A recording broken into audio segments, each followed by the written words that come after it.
কোটা সংস্কার আন্দোলনে ছাত্র জনতার মিছিলে নির্বিচার গুলিবর্ষণে রাজধানীর মোহাম্মদপুরে মুদি দোকানি আবু সাইদ হত্যা মামলায় গ্রেফতার আওয়ামী লীগের কেন্দ্রীয় কমিটির যুগ্ম সাধারণ সম্পাদক ও সাবেক মন্ত্রী ডাক্তার দীপু মনির ৪ দিন ও সাবেক ক্রীড়া উপমন্ত্রী আরিফ খান জয়ের ৫ দিনের রিমান্ড মঞ্জুর করেছেন আদালত।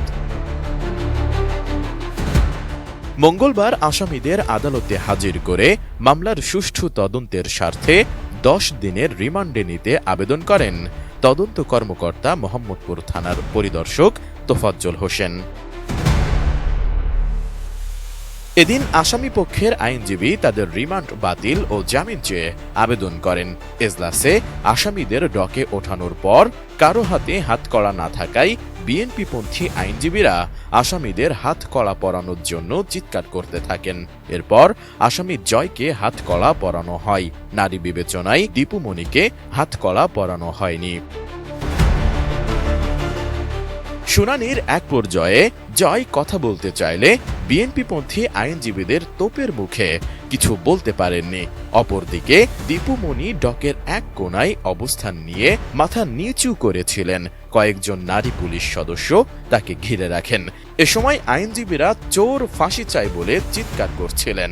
এক পর্যায়ে দীপু মনি কান্নায় ভেঙে পড়েন। তখনও আইনজীবীরা স্লোগান দিতে থাকেন। সুস্বাদু বাদাম, তিল আর স্বাস্থ্যকর গ্লুকোজ সব মিলিয়ে প্রাণ পিনাট বার। স্মার্ট কিছু খাও। শুনানি শেষে ঢাকার অতিরিক্ত চিফ মেট্রোপলিটন ম্যাজিস্ট্রেট সুলতান সোহাগ উদ্দিনের আদালত তাদের এ রিমান্ড মঞ্জুর করেন। এর আগে গত ১৩ আগস্ট ঢাকার মেট্রোপলিটন ম্যাজিস্ট্রেট রাজেশ চৌধুরীর আদালতে এসএম আমির হামজা নামে এক ব্যক্তি এ মামলার আবেদন করেন। পরবর্তী সময়ে আদালত অভিযোগটি এজাহার হিসেবে গ্রহণ করে মোহাম্মদপুর থানার অফিসার ইনচার্জকে নির্দেশ দেন।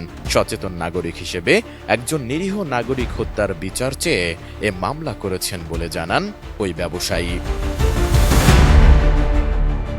মামলার অন্য আসামিরা হলেন সাবেক পরিবহন ও সেতুমন্ত্রী ওবায়দুল কাদের, সাবেক স্বরাষ্ট্রমন্ত্রী আসাদুজ্জামান খান কামাল, সাবেক আইজিপি আব্দুল্লাহ আল মামুন, সাবেক ডিএমপি কমিশনার হাবিবুর রহমান, সাবেক অতিরিক্ত কমিশনার হারুনুর রশিদ ও সাবেক যুগ্ম কমিশনার বিপ্লব কুমার।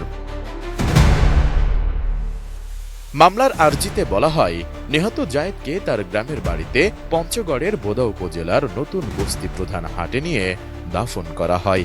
তার মা, স্ত্রী, ছেলে সন্তান সেখানেই থাকেন। এ কারণে তারা ঢাকায় এসে মামলা করতে অপারগ। এজন্য বিবেকের তাড়নায় আইনের শাসন প্রতিষ্ঠার জন্য এ মামলা করা হয়। S I Raj, ATN news.